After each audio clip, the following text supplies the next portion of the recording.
Bienvenidos a este nuevo tema. Hablaremos sobre el dengue en tiempos de coronavirus y cómo diferenciarlo, cómo poder hacer ese diagnóstico diferencial. Antes de empezar, los invito a suscribirse, a dejar un like y a compartir este video.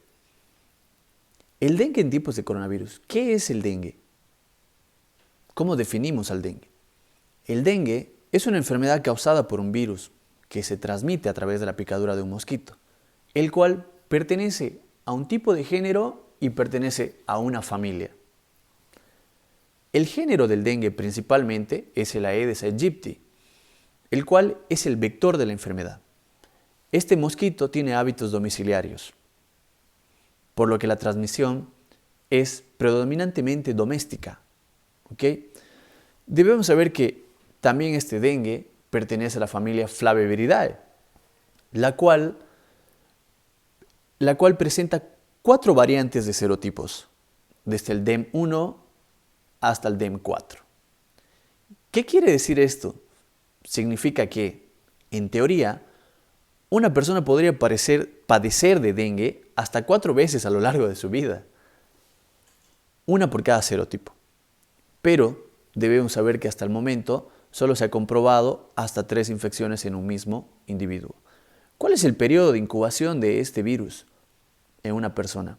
El periodo de incubación en una persona generalmente es de 3 a 15 días. El mosquito del dengue se desarrolla en envases caseros que pueden llegar a almacenar agua. Por ejemplo, pueden ser tachos, tanques, pueden ser floreros, portamacetas. También los podemos encontrar en recipientes extradomiciliarios, como neumáticos, piletas en desuso, algunas plantas, botellas, latas, envases plásticos, en fin. Un dato curioso del dengue es que el dengue puede picar a cualquier hora del día. Generalmente lo va a hacer en las horas de la mañana y en las últimas horas de la tarde. El Aedes aegypti sabemos que se alimenta en los interiores de los hogares, durante la noche, si es que hay luces encendidas. ¿Cuáles van a ser las manifestaciones clínicas que presenta el paciente al llegar a la consulta? Aquí hablamos de que la infección por dengue puede ser clínicamente inaparente, pero también puede llegar a producir una enfermedad con una intensa variedad.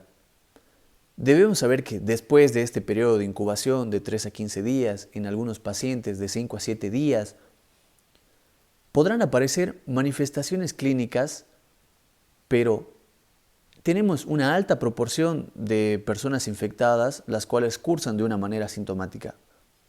En fin, la principal manifestación clínica del dengue es la fiebre. Una fiebre que es mayor a 38 grados, que llega hasta los 40 grados, la cual puede llegar a estar asociada en otros pacientes con cefalea, con vómitos, con dolor retroocular, con un dolor muscular y también presentar dolores articulares. Los pacientes que llegan con dolor abdominal, pero un dolor abdominal discreto, pacientes que llegan con diarrea, generalmente se presentan en pacientes menores de 2 años o pacientes adultos. Debemos saber que el dengue es una enfermedad sistémica y es una enfermedad muy dinámica. En pocas horas el paciente podría pasar de un cuadro leve a un cuadro grave. Al inicio de la fiebre, no es posible predecir si es que el paciente va a presentar más síntomas o va a llegar a presentar signos leves, signos de alarma, todo el tiempo. Entonces debemos saber que la evolución de esta enfermedad puede llegar hasta una forma grave. Por lo tanto, los equipos de salud y los familiares se debe desarrollar un cierto tipo de colaboración para realizar un seguimiento estricto del paciente. Evolución clínica. Debemos saber que las manifestaciones clínicas del dengue se dividen en 3 etapas. La primera etapa como la etapa febril, la segunda etapa como la etapa crítica y por último la etapa de recuperación. La etapa febril es una etapa de duración variable, entre 2 a 7 días, en pacientes niños entre 3 a 6 días, entre 4 a 7 días en pacientes adultos, la cual se asocia a la presencia de virus en sangre, se asocia a la viremia. En esta va a existir una alta posibilidad de transmisión de la enfermedad si la persona es picada por un mosquito vector. En esta etapa el paciente puede tener, además de fiebre, dolor muscular, dolor articular, cefalea, astenia, puede llegar a tener hasta prurito y síntomas digestivos. En este periodo, en esta etapa febril, debemos saber que se produce una caída de la fiebre, se produce una defervescencia. Y en esta caída de la fiebre y durante las 48 horas siguientes, es el momento en el que con mayor frecuencia los pacientes con dengue pueden llegar a presentar complicaciones, cierto tipo de complicaciones, ya que la extravasación de plasma se hace más intensa y es capaz de conducir al shock por dengue. Entonces, durante o después del shock es el momento cuando se produce con mayor frecuencia grandes hemorragias, hematemesis, melenas y otros. Prevenir el shock es prevenir grandes hemorragias. La caída de esta fiebre puede llegar a hacer que el paciente mejore o empeore. El empeoramiento puede llegar a ser predecido por algunos signos de alarma, los cuales nos anuncian una inminencia del shock. La siguiente etapa, la etapa crítica. El primer día afebril es el día de mayor riesgo que presentan estos pacientes. En la etapa crítica va a llegar a coincidir con una extravasación de plasma, con el escape de líquidos desde el espacio intracelular hacia el espacio extracelular, el cual puede llevar al shock hipovolémico con algunos síntomas como piel fría, con pulso débil, taquicardia, hipotensión, los cuales nos ayudan a reconocer este shock, este inicio de shock hipovolémico. Debido a la extravasación de plasma, el hematocrito llega a subir, el hematocrito sube, lo que constituye un método confiable para nosotros para el monitoreo de la fuga de plasma. Generalmente, el shock solo dura algunas horas, pero sin embargo debemos saber que puede llegar a ser prolongado, puede llegar a ser recurrente entre 12 a 24 horas. Excepcionalmente, se va a volver a producir en 48 horas.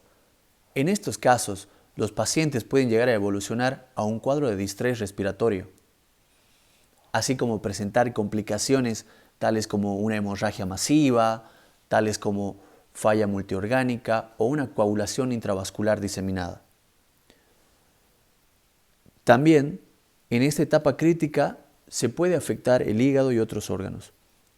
Como ya dijimos, el hematocrito elevado nos ayuda, nos constituye un método confiable para hacer un monitoreo de la fuga de plasma. No es necesario esperar hasta que se produzca la hipotensión para diagnosticar shock.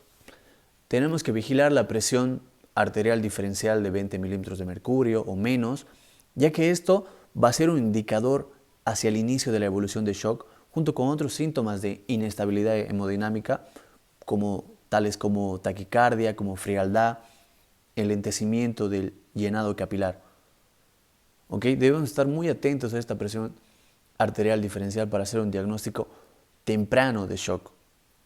Los pacientes que llegan a la etapa crítica de la enfermedad sin un diagnóstico, sin un tratamiento adecuado, pueden llegar a tener una mortalidad de entre el 30 al 50%. Las plaquetas pueden llegar a descender progresivamente en esta etapa febril, pero este descenso no se va a hacer más intenso en la etapa crítica. Debemos saber que la disminución progresiva de las plaquetas constituye un indicador para hacer un control repentino, un control más estricto de este paciente, porque podría ser un marcador de progresión de la enfermedad. La plaquetopenia o la trombocitopenia en esta enfermedad no es debida a la deficiencia de la producción de esta, sino a que se produce una destrucción masiva periférica mediada por un mecanismo entre anticuerpo, entre antivirales, con una reacción cruzada contra las plaquetas, que todo esto va a llegar a ser de carácter transitorio. Entonces, cuando las plaquetas comiencen a elevarse, nos va a estar indicando de que el paciente está mejorando, de que el paciente está iniciando su mejoría. La etapa de recuperación. En la etapa de recuperación debemos saber que se evidencia la mejoría del paciente, pero podría llegar a existir un estado de sobrecarga de volumen, así como alguna infección bacteriana sobreañadida. En esta etapa es importante vigilar al paciente, sobre todo aquellos pacientes que tengan dificultades en el manejo de líquidos, pacientes que nos lleguen con una insuficiencia renal crónica, con una insuficiencia cardíaca, pacientes ancianos. También puede aparecer en esta etapa un exantema tardío entre el sexto y el noveno día, incluso a los 15 días, con una frecuencia afectando las palmas de las manos y las palmas de los pies. Y todo esto va a llegar a ser asociado a prurito. Hasta aquí llegamos. En el siguiente video hablaremos sobre la fiebre del dengue, sobre los laboratorios, diagnóstico diferencial y los tratamientos. Te invito a seguir mi canal y mis redes sociales para estar siempre informado sobre los temas actuales de medicina.